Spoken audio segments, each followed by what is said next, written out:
네, 안녕하십니까. 황태순 TV의 황태순. 김현광입니다. 네, 오늘 2019년 7월 15일, 7월도 반이 지났습니다.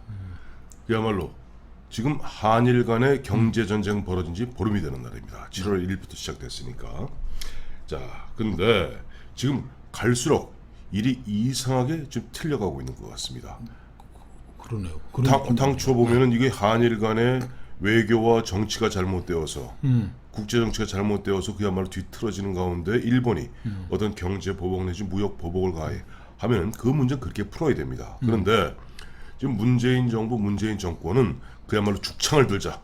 그다음에 그냥 뭐 전 국민이 의병같이 일어나서 일본 놈을 때려 부수자 하는 뭐 그런 식으로 어떻게 보면 관제적 민족주의를 부추기는 것 같아요. 그래서 저는 네. 그 어제 제가 세가랑설에서 네. 좀 설명을 드렸잖아요. 네. 자, 우리 대법원 판결 2018년 10월 거를 네. 까뭉갤 수는 없는 겁니다. 네. 우리 뭐 최고재판부인데. 그래서 최고재판부에서 소송이 진행됐던 것은 4명 네. 일본 제철에서 근무했던 강제징용 당했던 4분, 그중에 3명 돌아가시고 이제 1분 남았는데 그 사람에 대해서 이제 배상하라는 거 아닙니까? 근데 지금 대법원에 우리 법원에 적체된 그 재판이 그것도 없으니 이것까지는 하고 그 다음부터는 사법 자제의 원칙에 따라서 중단시키면 일본한테 우리가 야 우리 국민들이 이렇게 억울해하는 부분도 있다는 거 보여주고 외교적으로 법리적으로 마무리하면 되지 않겠느냐는 의견이 있는데 이 집권 세력은 전혀 다른 방향으로 가고 있네요. 아이고 지금 그게 그런 어떻게 보면 그 토착 외구 같은 말씀을 하세요. 제가 토착 외국입니다. 아니 그거 갖다 우리 김영광 실장한테 전해주었던 사람들은 지금 문재인과 문재인의 그들의 입장에서 봐서 토착 외구 같은 겁니다. 기억나십니까? 어제 그저께 유시민 전 장관 유시민 작가가 한 이야기. 이 판에 아베 편을 들려거든 동경 가서 살아라. 지금 이런 식으로 국민들의 말초적인 신경 갖다 깐작깐작 건드리면서 전시 애국주의적인 그렇죠. 이제 닥쳐 황태순 적폐 이렇게 되는 건데. 자, 그 얘기 나오니까 생각나는 게 있습니다. 그렇다면 가만히 생각해 보니까 지금 문재인 정부가 초기 한 1년 반은 뭐 갖고 먹고 살았죠? 적폐청산. 적폐청산입니다. 그야말로 그 칼춤을 추며 적폐청산. 양승태도 감옥 보내고. 아니 그저 다 적폐 하도 우려 먹어서 이제 뭐가 국물도 안 나와요. 그러니까 그 다음부터 뭐로 또 우려 먹었습니까? 작년부터는 김정은이. 김정은 이른바 북풍 신북풍으로 또 우려 먹었는데 이제 그것도 올해 하노이 회담 그 다음에 이번에 판문점 회담을 끝으로 사실은 약발 다 떨어졌습니다. 저는 제가 이제 그 적폐적인 생각인지 몰라도 네. 참 문재인 민정수석 조국 이 조합이 네. 이 문제를 지금 징용 뭐 일본에서도 얘기하는 거 우리도 다 전문가들 얘기한 게 징용 대법원 판결에 따른 문제들 아닙니까? 핵심은 근데 두 이제 뭐 서울대 법대 교수 출신 그 다음에 그 뭐 변호사 출신 대통령이 머리를 잘 맞대가지고 네. 그리고 이 일본에 대해서 끊임없이 뭐 소송 제기하고 했던 게 뭐 민변 사람들도 그 주변에 이제 이런 사람들이잖아요. 먹고 살라 그러는 거 아니에요? 네, 그 사람들 좀 잘 설득해가지고 문재인 조국이 설득해서 그러는데 알고 봤더니 조국이 이게 괴수네 지금. 아니 지금 조국이 괴수고 보면은 문재인은 그 앞에 끄나불입니다. 그래서 저는 뭐 어디 전라도 어디 뭐 갑자기 내려가가지고 네.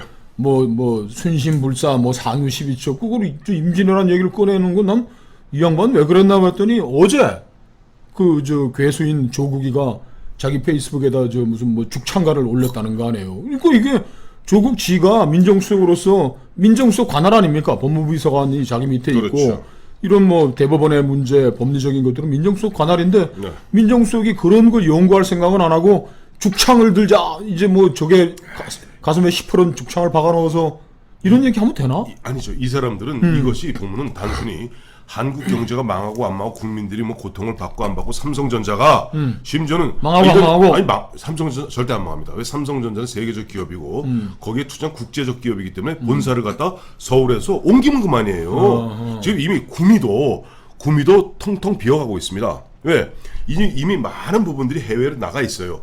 삼성전자 극단적인 예를 해서 나중에 대주주들인 해외 자본들이 해서 해외로 옮기면 그만입니다. 자, 여기에서 지금 보면 이들은 오로지 내년 총선에서 이기기 위해서 뭔가 계속 에너지를 끌어모아야 돼요. 자기층에. 그래서 내년에 교두보를 확보해서 22년 대선에서 돌파해서 이해찬 스피커가 이야기해. 스피커라는 것은 이것은 국회의장을 얘기하는 게 아닙니다. 일반 좌파 진영의 이제 나팔수 이해찬이 이야기하는 대로 50년 집권 100년 독재의 터전을 마련하는 것이 더 급한 거예요. 그래서 제가 오늘 아침에 또 뉴스 보고서 이 집권 세력 네. 조국이로 대표되는 이 집권 세력들은 네. 이 문제 해결에 관심이 없고 일본과 한일 경제적 해결에 관심이 전혀 없다. 통상교섭본부장에서 한미 FTA를 성사시켰던 김현종 네. 그 친구 지금 NSC가 있나요? NSC 차장입니다. 국가안보실 차장이 네. 미국에 지금 가서 미국이 한일 경제 전쟁에 좀 조정 중재 역할 해달라는 이제 지금 떠들고 돌아다니고 있는데 이 친구가 미국에서 기자들을 만나고 이런 얘기를 한 거예요. 국채 보상 운동을 했던 그 심정으로 1910년 국채 보상으로 대구를 중심으로 벌어졌던 예. 담배 끊고 술 끊고 해서 돈 모아서 나라의 빚을 갚자고 했던 것처럼 네. 국민들이 똘똘 뭉쳐야 된다. 네. 그리고 그 다음에 또 무슨 IMF 때 금모기 운동처럼 네. 국민들이 똘똘 뭉치한 거니까 이 김현종이는 네. 우리 외교부에 있잖아요. 얼굴 노란 미국 놈이 백인이라고. 그렇죠.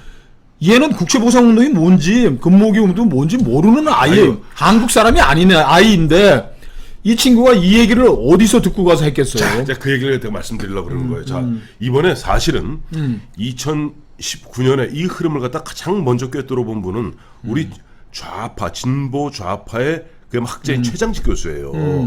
최장직이 뭐라고 그랬어요? 문재인 대통령의 3.1절 기념사를 듣고 관제민족주의 이거 위험하다, 퇴행적이다 경고했습니다. 자, 막상 이번에 터지니까 제일 먼저 최재성이가 그야말로 시간 벌떡 나와서 의병 일으키자 그랬죠. 그다음에 문재인이 나와서 갑자기 뜬금없이 예정에도 없던 전남 가서 전남 주민들은 이순신 장군과 함께 불과 12척의 배로 나라를 지켰다. 그리고 그날 임진왜란 때 전라남도가 있었어요? 전라 좌도 전라 우도밖에 없었고요. 아저씨 마치 옛날 박근혜 대통령 하얼빈 싸느라 감옥 얘기하는 것 같네. 문재인 대통령도 네. 역사에 대한 이해도 없이 그 나팔수들이 지키라는 대로 그런 거죠. 주 지킨 거예요. 스피커 대주고. 지금 보면 우리나라 솔직히 한번 얘기합시다. 우리 아시잖아요, 우리 애청자 여러분들. 우리나라에 예전에 우리 장기표 선생이 이야기한 대로 운동권에 그다음에 핵은 따로 있습니다. 거기에 문재인 대통령 그다음에 서열로 따지면 열심히 밖이에요. 서자지 삐꾸지 삐꾸. 삐꾸고 거기에 보면 예를 들어서 백낙천 교수라든가 함세웅 신부라든가 그다음에 박석훈 씨 이런 양반들이 다 핵이에요. 그렇죠. 그 사람 원탁회의라고 했었죠. 원탁회의잖아요. 그 사람들이 얘기했던 큰 그림이 최재성의 의병, 문재인의 그다음에 12척의 배, 뜬금없이. 그다음에 세상에 아까 말씀하신 대로 대한민국에서 학교 제대로 안 나오고 그야말로 완벽한 외국인인 미국인이지 미국. 김현종의 국채보상 얘는 국채보상인데 뭔지도 모르는 모를 거예요. 그리고 이것을 갖다가 모아서 드디어 이제 그 핵에서 그래도 가장 선골에 가까운 조국이가 자기 페이스북에 올린 게 바로 죽창갑니다. 근데 조국이 군대를 갔다 왔어요. 근데 깜빡 갔다 왔잖아요. 그러니까 이 친구는 이것도 또 죽창 들고 뭘 하자는 건지도 모르고 선전선동에 구호만 해. 지금 조국의 머리에는 네. 이 숙제는 조국 거예요. 외교부의 일이기도 하지만은 지금 법리적인 대한민국 대법원 판결에 의해서 지금 계속 굴러가고 있는 거니까 이걸 내가 해결해야 되겠어 뭘 해야 될까라는 생각은 없고 이미 이 일에 대해서는 작전 계획이 세워진 거야. 그러니까 차례대로 유시민이까지 그냥 눈 끔찍끔찍 한번 지들끼리 다 아니까 동경 가서 이제 조국이가 유시민은 지금 왜 북한 가서 안 살지? 저 평양에서 살아야 돼 내가. 그럼 평양 가서 살 사람들이 다잖아. 문재인 조국. 근데 아까 조국이가 관심이 없다고 그랬죠? 네. 아닙니다.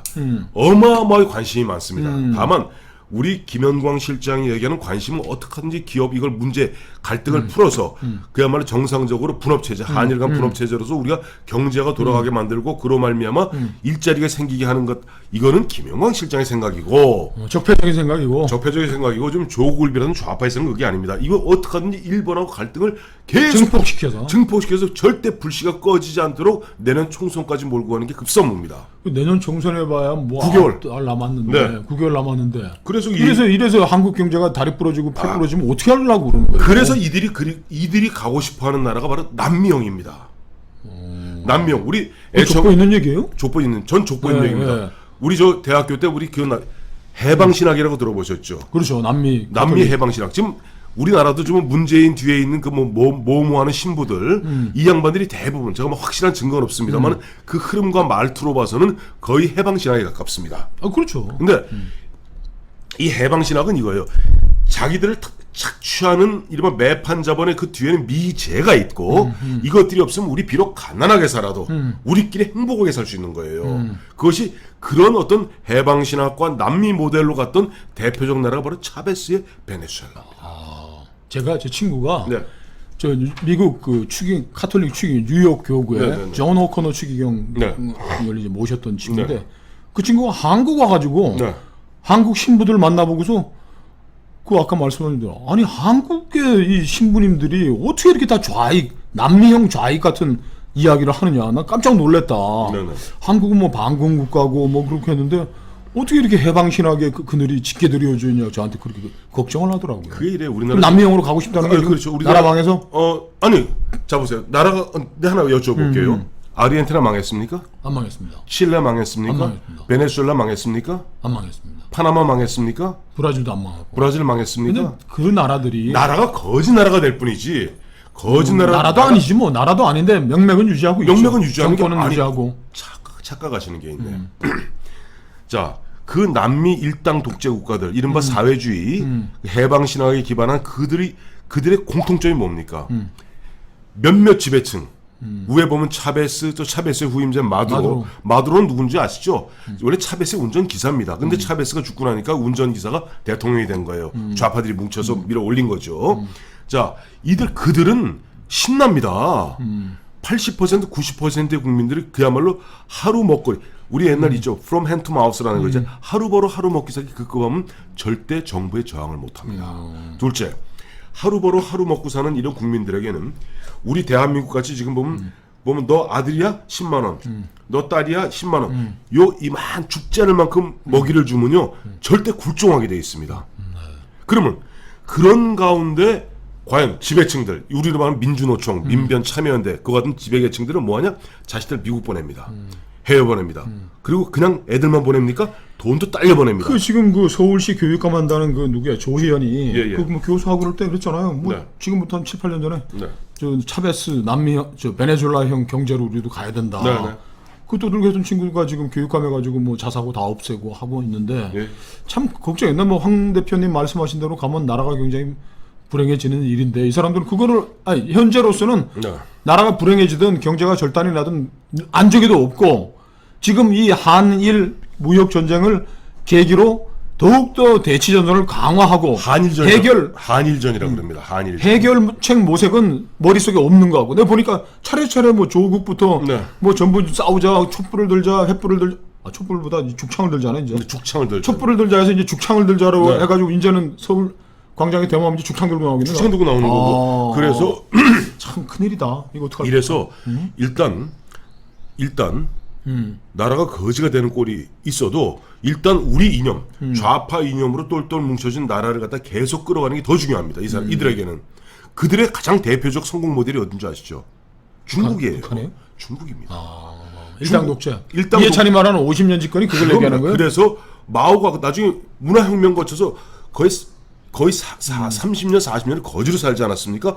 그것이 일당 독재가 더 이상 흔들리지 않는 나라를 만들어 놓은 다음에 그때 개혁 개방으로 늦지 않는 겁니다.